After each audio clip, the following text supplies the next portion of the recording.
И во други држави, и во Кина има смртни казни. Оди кради тamo да видиш што ќе ти се случи. Оди во Саудиска Арабија, ајде да не навлегуваме на тоа, да не се правиме многу ние хумани.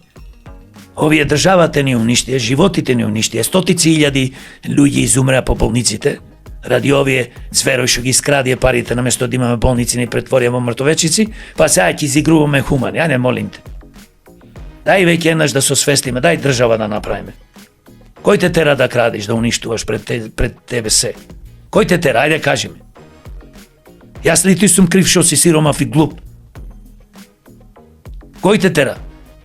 А овие не се сиромаси, овие се политичари. Зборувам за политичарите.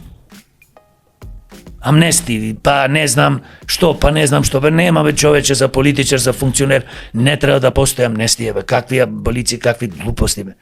Преседател на државата, кај сме да помилува некоја тешка будала што направи огромни штети. Се помилува некој што направиле некој мали криминали. Ајде да му опростиш.